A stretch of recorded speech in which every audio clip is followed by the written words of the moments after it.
السلام علیکم ورحمۃ اللہ وبرکاتہ۔ جی ناظرین، آپ دیکھ رہے ہیں انڈین نیوز میں ہوں آپ کا میزبان قاری عمر وقاص۔ جی ناظرین، جیسا کہ آپ جانتے ہیں کہ کرونا وائرس سے ملک بھر میں نہیں بلکہ دنیا بھر میں عام و خاص اس سے متاثر ہوئے۔ اس کے دوران بہت سارے مسائل نے جنم لیا۔ آج ہم اس مسئلے کا حل قرآن و حدیث کی روشنی میں انشاءاللہ تلاش کریں گے۔ ہمارے ساتھ اس وقت موجود ہیں معروف عالم دین فضیلت الشیخ میری مراد محترم مولانا حافظ شفیق الرحمن علوی حافظہ اللہ میرے ساتھ موجود ہیں۔ آئیے ہم ان کی طرف چلتے ہیں اور ان سے اس مسئلے کے حل کے لیے جو قرآن و حدیث میں اللہ تعالیٰ نے اور رسول اللہ صلی اللہ علیہ وسلم نے ہماری رہنمائی فرمائی ہے، ہم ان سے مستفید ہوتے ہیں۔ السلام علیکم۔ وعلیکم السلام ورحمۃ اللہ وبرکاتہ۔ جیسا کہ اس سے پہلے بھی بہت ساری بیماریاں موجود ہیں، پہلے بھی بہت سارے وبائیں دنیا کے اندر آئیں، اللہ تعالیٰ نے بھی قرآن مجید کو ایک شفا کی صورت میں نازل فرمایا، تو آپ ہمارے ناظرین کو اس حوالے سے آگاہ کریں کہ اس مسئلہ کو قرآن مجید میں، احادیث میں، اسلام میں کس نقطہ نظر سے دیکھا جائے گا؟ بسم اللہ الرحمن الرحیم، الحمد للہ رب العالمین والعاقبۃ للمتقین والصلاة والسلام علی سید الانبیاء والمرسلین نبینا محمد وعلی آلہ واصحابہ واہل بیتہ اجمعین، اما بعد۔ اس دنیا میں اللہ مالک الملک نے جہاں امن، خوشحالی، عافیت، سلامتی اور اس طرح کی بے بہا نعمتیں رکھی ہیں، تو ان کے ساتھ ساتھ اللہ رب العالمین نے آزمائشیں بھی رکھی ہیں۔ بیماری، دیگر فکر، غم، یہ ہر انسان کی زندگی کا خاصہ ہیں، وہ چاہے نیک ہو چاہے بد ہو۔ اللہ فرماتے ہیں وَنَبْلُوكُمْ بِالْخَيْرِ وَالشَّرِّ فِتْنَةً وَإِلَيْنَا تُرْجَعُونَ۔ ہم دنیا میں تمہیں اچھائی سے بھی اور تکلیف سے بھی آزماتے ہیں، یہ آزمائش ہوتی ہے ہماری طرف سے، یعنی اپنی طرف سے نعمتیں دے کے، خوشحالی دے کے آزماتے ہیں کہ ہماری نعمتوں کا تمہیں کتنا احساس ہے، اور ان نعمتوں کو پا کے تم ہماری رضا کو سامنے رکھتے ہو یا بغاوت والا راستہ اختیار کرتے ہو۔ تو اللہ کا وعدہ ہے کہ اگر تم میرے شکر گزار بندے بنو گے، میرا شکر ادا کرو گے، ان نعمتوں کو میری مرضی کے مطابق استعمال کرو گے، میں تمہیں اور دوں گا۔ اور اللہ تعالیٰ شکر گزار بندوں کو دنیا اور آخرت میں بہترین بدلہ عطا فرماتے ہیں۔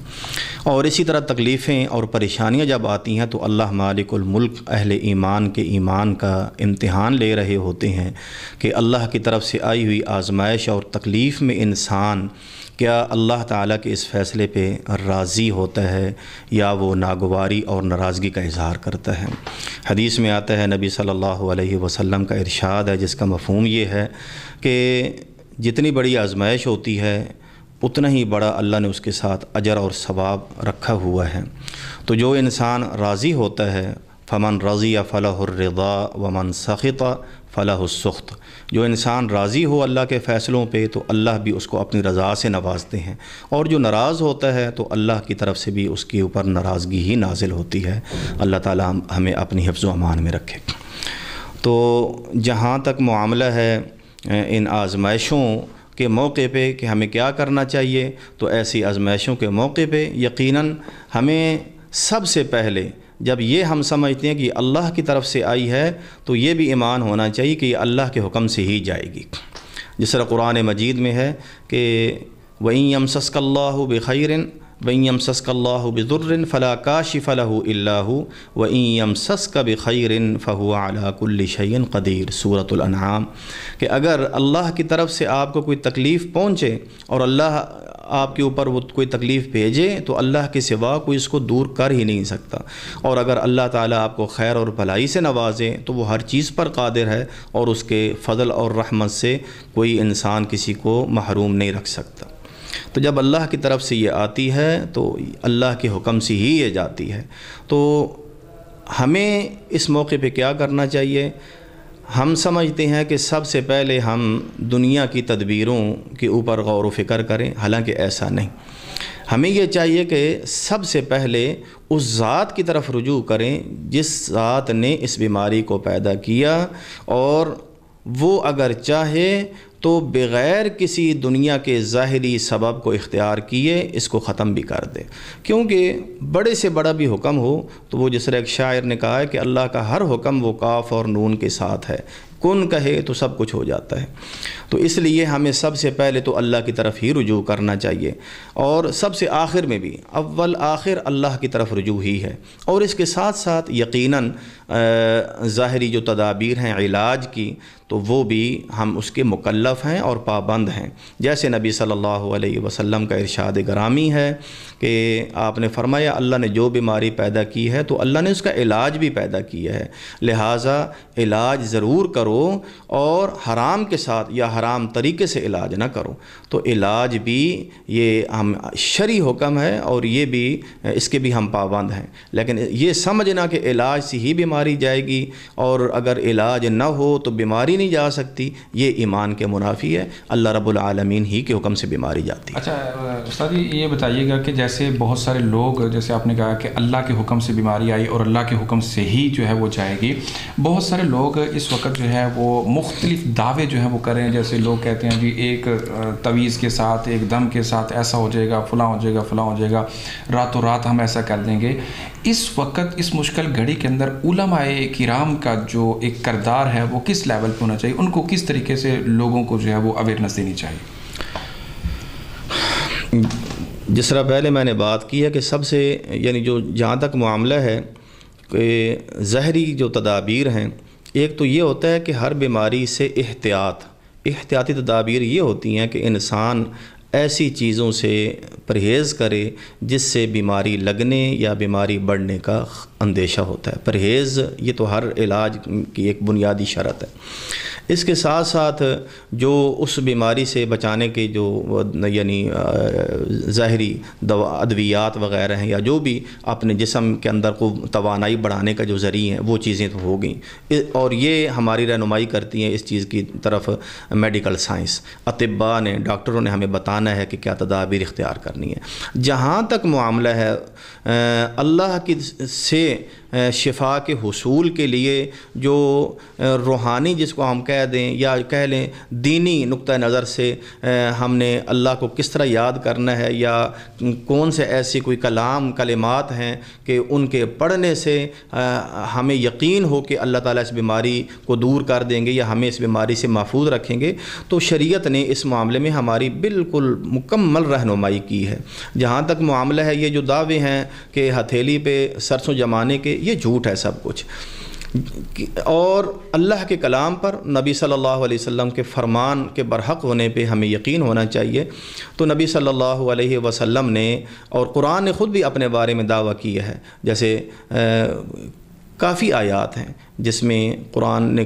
اپنے یعنی اللہ کے جو یہ کلام ہے اس کے شفا ہونے کا جو ذریعہ ہے، وَنُنَزِّلُ مِنَ الْقُرْآنِ مَا هُوَ شِفَاءٌ وَرَحْمَةٌ لِّلْمُؤْمِنِينَ وَلَا يَزِيدُ الظَّالِمِينَ إِلَّا خَسَارًا، سورہ بنی اسرائیل ہے، اور اسی طرح سورہ حامیم فصلت میں ہے کہ قُلْ هُوَ لِلَّذِينَ آمَنُوا هُدًى وَشِفَاءٌ۔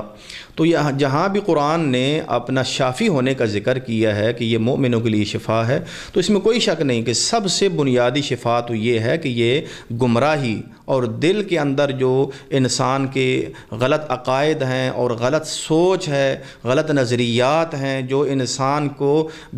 روحانی طور پہ بیمار کر کے رکھ دیتے ہیں اور اس کی دنیا اور آخرت برباد ہو جاتی ہے، سب سے پہلے تو یہی یقیناً یہ قرآن ہی شفا ہے۔ لیکن اس کے ساتھ ساتھ یہ بھی ایک حقیقت ہے کہ قرآن وہ انسان کے لیے جسمانی بھی شفا ہے، جس طرح نبی صلی اللہ علیہ وسلم نے قرآن کی بعض صورتوں اور بعض آیات کے بارے میں بتایا، جیسے سورہ الفاتحہ کے بارے میں بتایا، یہ ہر بیماری کا علاج ہے۔ اور صحابہ کرام رضوان اللہ علیہم اجمعین کے ایمان کا یہ عالم تھا کہ جس طرح غالباً صحیح بخاری میں آتا ہے، صحیحین کی ایک روایت ہے کہ ایک صحابی بیان کرتے ہیں کہ ہم ایک سفر میں تھے اور ایک علاقے سے گزرے تو وہاں جو اس قبیلے کا سردار تھا تو اس کو کسی زہریلے جانور نے ڈس لیا، غالباً سانپ وغیرہ نے، اور وہ بہت اذیت میں تھا. تو انہوں نے ہمیں پوچھا کہ کیا آپ کے پاس کوئی دم وغیرہ ہے؟ تو ہم نے کہا کہ ہاں بالکل ہم دم کر سکتے ہیں. تو ایک صحابی کہتے ہیں کہ ہم ایک ساتھی گئے اور وہ مسلسل سورہ فاتحہ پڑھتے رہے، اور سورہ فاتحہ پڑھتے اور اس کو دم کرتے رہے. اور دم یہ ہوتا ہے کہ ہلکی سی تھوک کے ساتھ جو کلمات آپ نے پڑھے ہیں وہ مریض کو، خواہ وہ آپ کی اپنی ذات ہو، اپنے آپ کو دم کر رہے ہیں، یا کسی دوسرے انسان کو، یا جو متاثرہ جگہ ہے تو وہاں ہلکی سی تھوک کے ساتھ وہ کلمات پڑھ کے ایسے کرنا ہے، اس کو دم کہتے ہیں. تو وہ کہتے ہیں میں وہ دم کرتا رہا اس انسان کو، حتیٰ کہ وہ تھوڑے سے وقت میں بالکل ایسا ہو گیا جیسے اس کو کسی زہریلی چیز نے ڈسا ہی نہیں تھا. یعنی اللہ نے اپنے اس کلام کی برکت سے، سورہ فاتحہ کی برکت سے اس کا اندر سے زہر ہی ختم کر دیا تھا. تو یہ اس سے بڑھ کر اور کیا یعنی ثبوت ہو سکتا ہے؟ قرآن. ہاں جی. اور اسی طرح جہاں تک معاملہ ہے جو آخری جو صورتیں ہیں تو وہ اللہ کے نبی نے فرمایا کسی بھی پناہ پکڑنے والے نے ان جیسی صورتوں سے پناہ نہیں حاصل کی جتنی یہ کمال کی ہیں پناہ حاصل کرنے کے لیے. من شر ما خلق، جو کچھ بھی اللہ نے پیدا کیا اس کی شر سے یا اللہ میں تیری پناہ میں آتا ہوں. تو یہ جو آخری دو صورتیں خاص طور پہ جن کو معوذتین کہا جاتا ہے، سورۃ الفلق اور سورۃ الناس، اللہ کے نبی علیہ الصلوۃ والسلام نے صبح و شام ہر مسلمان کو 3 مرتبہ پڑھنے کا حکم دیا، اور فرمایا کہ یہ جو سورہ اخلاص ہے اس کے ساتھ پلس یہ 3 صورتیں سورہ اخلاص اور معوذتین پڑھو، تکفی کا من کل شیء، ان کا پڑھنا تمہیں ہر چیز سے کفایت کر جائے گا. اس سے بڑھ کر اور ہمارے لیے کیا ہو سکتا ہے؟ اور اس طرح آیت الکرسی ہر تکلیف سے حفاظت کرنے والی ہے، اور بذات خود قرآن کی تلاوت یہ بذات خود شفا ہے. قرآن کو پڑھتے رہنا چاہیے. اچھا شیخ، میں یہ بتائیے، جیسے آپ نے ابھی کہا کہ یہ جتنی بھی احتیاطی تدابیر ہیں ان کو اپنانا چاہیے. آج کی سائنس جتنی بھی ہمیں احتیاطی تدابیر بتا رہی ہے، سینیٹائزر استعمال کریں، بار بار ہاتھ دھوئیں، ماسک استعمال کریں، اور جناب اپنے آپ کو صاف ستھرا رکھیں، کیا یہ تدابیر اسلام کے نقطۂ نظر سے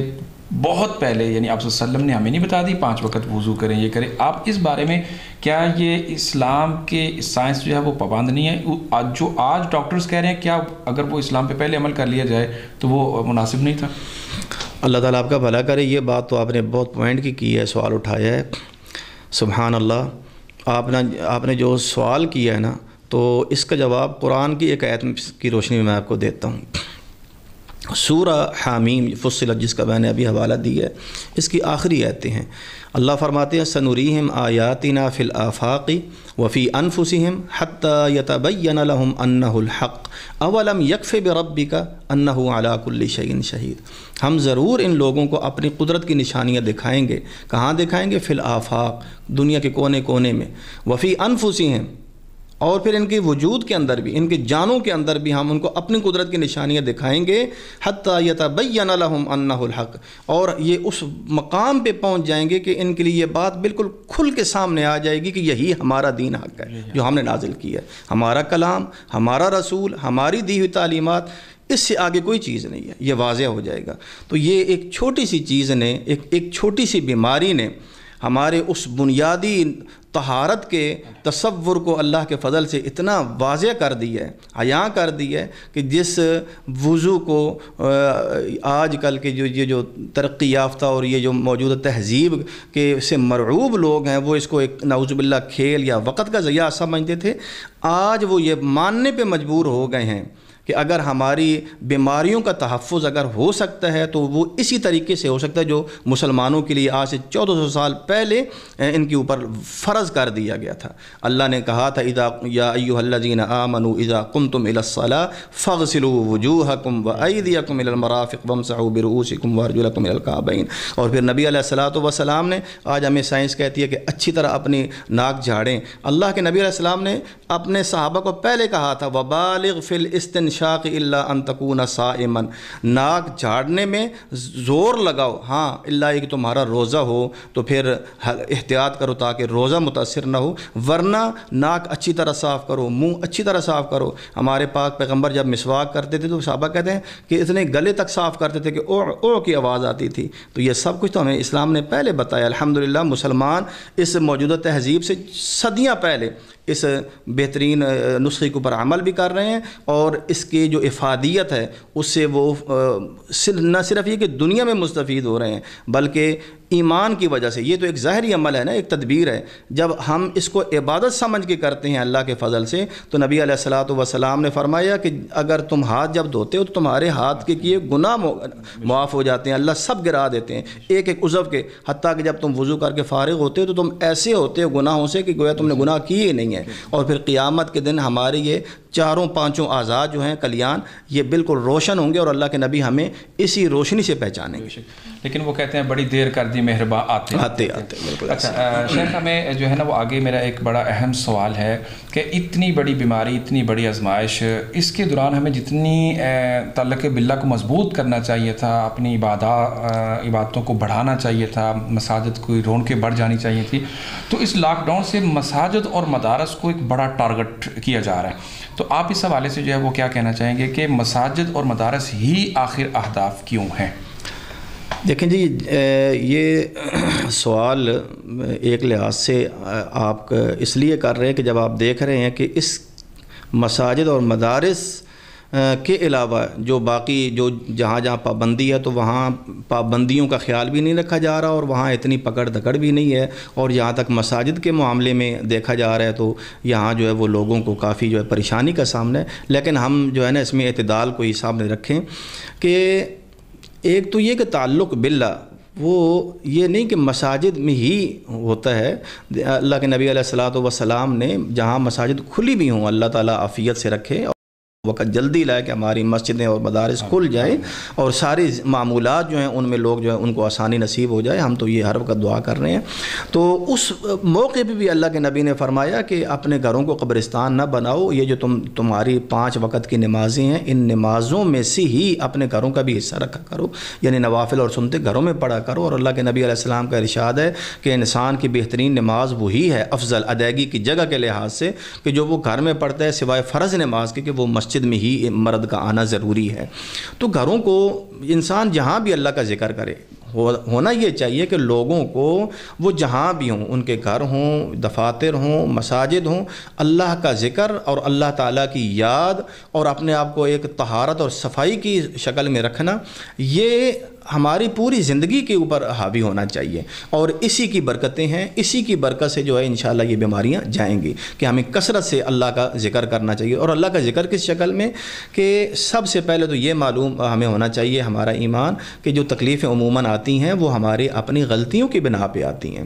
ظہر الفساد فی البر والبحر بما کسبت ایدی الناس اور وما اصابکم من مصیبت فبما کسبت ایدیکم ویعفو عن کثیر. سورہ شورى میں اللہ فرماتے ہیں تمہیں جو بھی مصیبت آتی ہے تو وہ اس بنا پہ آتی ہے جو تمہارے ہاتھوں نے کیا ہوتا ہے, یعنی گناہوں اور غلطیوں کی وجہ سے. لیکن یہ نہیں کہ وہ سزا ہوتی ہے. اللہ تو بے شمار گناہ تمہارے درگزر کر دیتے ہیں, لیکن یہ بھی کیوں آتی ہے, یہ بھی اللہ کی رحمت بن سکتی ہے اس شکل میں کہ ہم سمجھ جائیں کہ اللہ ناراض ہیں اور اللہ پکڑنے پہ قادر ہیں, تو لہٰذا ہم اللہ کے سامنے جھک جائیں. تو وہ آئی ہوئی مصیبت بھی اس لحاظ سے ہمارے لیے رحمت بن جائے گی. اچھا شیخ, یہ بتائیے جیسے لوگ کہتے ہیں کہ جب اللہ ناراض ہوتا ہے تو وہ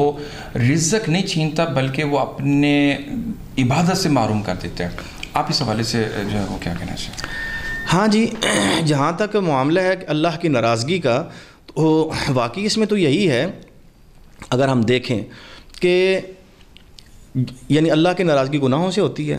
اور ہر انسان کی غلطی وہ دوسری غلطی کا پیش خیمہ بنتی ہے,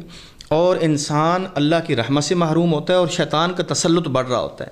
جب اللہ تعالیٰ کی توفیق گناہوں سے چھن رہی ہو اور اللہ ناراض ہو رہے ہوں اور وہ انسان وہ شیطانوں کی جرمٹ میں پھنستا جا رہا ہو, تو ظاہر ہے پھر اللہ نے اسے توفیق تو چھین ہی لی ہے نا. یہ جس طرح قرآن مجید میں ہے کہ وَنُقَلِّبُ أَفْئِدَتَهُمْ وَأَبْصَارَهُمْ كَمَا لَمْ يُؤْمِنُوا بِهِ أَوَّلَ مَرَّةٍ, کہ اللہ نے ان کفار کے بارے میں جن کی طرف اللہ کے نبی آئے وہ کفار عرب, تو اللہ فرماتے ہیں جس طرح انہوں نے پہلی مرتبہ جب ہمارا نبی آیا ہم نے ان لوگوں کو منتخب کیا اپنے نبی کی پہلی دعوت کے لیے, تو جس طرح یہ پہلی مرتبہ ایمان نہیں لائے اور انہوں نے زور لگا دیا نبی کی مخالفت پہ اور حق کا راستہ روکنے پہ, تو ہم اس جرم میں ان کے دل اور ان کی آنکھیں پھیر دیں گے حق سے. اور اس طرح ایک مقام پہ سأصرف عن آیاتی الذین یتکبرون فی الارض بغیر الحق, میں پھیر دوں گا اپنی ایتوں سے ان لوگوں کو جو زمین میں ناحق تکبر کرتے ہیں۔ میں اپنی ایتوں سے، یہ بتا رہی ہے یہ ایت کہ گویا اللہ تعالیٰ نے یہ نہیں کہا میں ان سے رزق چھین لوں گا، بلکہ اللہ نے کہا میں ان کو ہدایت سے محروم کر دوں گا۔ اچھا شیخ، وقت کی مناسبت سے ہم چلتے ہیں ایک پروگرام کے اختتام کی طرف، تو میرا آخری لاسٹ کویسچن یہ ہوگا کہ آپ اس موقع پر وقت حاکم اور عوام کے نام کیا پیغام دینا چاہیں گے؟ حاکم وقت یا جو ہمارے حکام بالا ہیں تو ان کے لیے تو یہی ہے کہ وہ بھی دیکھیں، سب کے لیے تو سب سے پہلے تو یہ ہے کہ النصیحہ، خیر خواہی اپنے اندر پیدا کریں، ہر آدمی اپنے لیے بھی اور دوسروں کے لیے بھی خیر خواہی۔ حکام وقت کے لیے بھی ضروری ہے کہ وہ عوام الناس کی خیر خواہی اور بہتری اور بھلائی اور دینی اور دنیاوی دونوں بھلائیوں کو وہ ایسی پالیسیاں بنائیں اور ایسے احکام جاری کریں جس میں مسلمانوں کی، کیونکہ ہم مسلمان امت ہیں، ہم صرف یہ نہیں ہے کہ دنیا کے مفادات کی یہ پالیسیاں بنائیں، سب سے پہلے دین ہے ہمارا، تو دین کو مد نظر رکھیں۔ اللہ نے ان کو امین بنایا ہے ایک امت مسلمہ کے معاملات کا، تو ان کو مسلمانوں کے دین کی طرف آنے اور دین کے اوپر مضبوطی کے جو اسباب ہیں اور ذرائع ہیں ان کو نافذ کرنے کا جو ہے نا وہ اپنا فریضہ پورا کرنا چاہیے، جیسے اللہ کا ارشاد ہے الذین ان مکناہم فی الارض اقاموا الصلاۃ وآتوا الزکاۃ وامروا بالمعروف ونہوا عن المنکر وللہ عاقبۃ الامور، کہ وہ لوگ یعنی ہمارے جو اہل ایمان بندے ہیں اور جن کے ہم دفاع کرتے ہیں، جن کی ہم حفاظت کرتے ہیں، سورہ حج میں ہے، تو یہ وہ لوگ ہیں کہ جب ہم ان کو زمین میں اقتدار دیتے ہیں کسی علاقے میں، کسی ملک میں یا دنیا کے وسیع علاقے میں، حصے میں، تو اقاموا الصلاۃ، وہ نماز کی اقامت کا جو نظام ہے وہ اس کو پورا کرتے ہیں، وہ خود بھی نماز کی پابندی کرتے ہیں اور لوگوں سے بھی کرواتے ہیں، وآتوا الزکاۃ، زکوٰۃ کی ادائیگی کے نظام کو وہ مضبوط کرتے ہیں، وامروا بالمعروف، نیکیوں کا حکم دیتے ہیں، ونہوا عن المنکر، برائیوں سے روکتے ہیں۔ اس بیماری نے ہمیں بتا دیا ہے کہ اللہ کی ناراضگی جب بڑھ جائے تو پھر اللہ مالک الملک ہر چیز پہ قادر ہیں، وہ ایک چھوٹی سی بیماری سے پوری انسانیت کو عاجز کرنے پہ قادر ہیں۔ اور عوام الناس کے نام یہ ہے کہ وہ بھی اپنے حکام کے اچھے معاملات میں خیر خواہی کا جو ہے وہ مظاہرہ کریں اور ایک اچھی اور سمجھدار قوم ہونے کا مظاہرہ کرتے ہوئے وہ جو تدابیر ہیں یا جو ہدایات ہیں ان پہ عمل بھی کریں، لیکن اس کے ساتھ ساتھ وہ دین کا دامن وہ ہاتھ سے نہ جانے دیں اور اللہ کی طرف انابت، رجوع، نمازوں کی پابندی، گھروں کے اندر اپنی اولاد کی صحیح تربیت، بالخصوص رمضان آ رہا ہے اس حوالے سے کہ وہ اپنے گھر کے نظام کو بہتر کریں اور اللہ سے دعائیں کریں کہ اللہ اس تکلیف کو اپنے فضل سے جلد رفع کر دے۔ السلام علیکم۔ جیسے ناظرین آپ نے سنا کہ شیخ نے بڑے ہی مدلل انداز میں میرے سوالوں کا دیا ہے جواب، اور ان کی جو گفتگو کا اخذ ہے، جو مخفف ہے، جو ایک آج کی ہماری مجلس کا اختتام جو ہم نے کرنا ہے، وہ اس سے قبل میں آپ کو اس بات کی طرف بتا دوں کہ انہوں نے جو پوری گفتگو کے اندر ان کا جو لب لباب ہے وہ ہے کہ اللہ اور اس کے رسول صلی اللہ علیہ وسلم کی شریعت جو دی ہوئی ہے، آسمانوں سے اتاری ہوئی ہے، اس کو انسان کو اپنے آپ کو اس کا پابند کرنا چاہیے، اور یہ بات اپنے عقیدے اور ایمان میں رکھ لینی چاہیے کہ اگر اس نے بیماری دی ہے تو وہ شفا بھی وہی عطا کرنے والا ہے، وَإِذَا مَرِضْتُ فَهُوَ يَشْفِينِ، اگر جب میں بیمار ہوتا ہوں تو مجھے وہی شفا دیتا ہے۔ اور دوسرے نمبر پر انہوں نے کہا یہ جتنے آج کے دعوے دار لوگ ہیں کہ ایسے ویسے ہو جائے گا، ہوگا وہی جو اللہ چاہے گا، جب چاہے گا اور جیسا چاہے گا وہی ہوگا۔ وقت حاکم کے ساتھ انہوں نے بڑی ہی اہم بات کی ہے کہ ان کو اپنی رعایا کا خیال کرنا ہوگا، چونکہ رسول اللہ صلی اللہ علیہ وسلم کی احادیث بھی ہے کہ ہر جو ہے وہ بندے سے اس کی رعایا کے متعلق جو ہے وہ سوال کیا جائے گا، اور جو رعایا ہے وہ وقت کا حاکم بھی ہے اور گھر کا کفیل بھی ہے، بڑا بھی ہے، اس سے بھی اس کے بارے میں سوال کیا جائے گا۔ اور عوام کو بھی کہا گیا ہے کہ آپ اپنے حکمرانوں کی ساتھ جو ہے اپنی انتظامیہ کے ساتھ، اپنے اداروں کے ساتھ ان کا احترام کریں اور ان کے بتائے ہوئے طریقوں اور ہدایات کو جو ہے وہ فالو کریں۔ اسی کے ساتھ پاکستان کی، اسی کے ساتھ اسلام کی، اور اسی کے ساتھ جو ہے وہ ہمارے دین کی مضبوطی ہے۔ انشاءاللہ نئے پروگرام میں، نئے انداز میں آپ سے جلد ہوگی ہماری ملاقات۔ اس وقت تک کے لیے مجھے اپنے کیمرہ مین عثمان علی کے ساتھ دیجیے اجازت۔ دیکھتے رہیے EDN نیوز۔ مزید خبروں، تبصروں اور تجزیوں کے لیے ہماری ویب سائٹ www.ednpk.tv وزٹ کیجیے۔ اللہ حافظ۔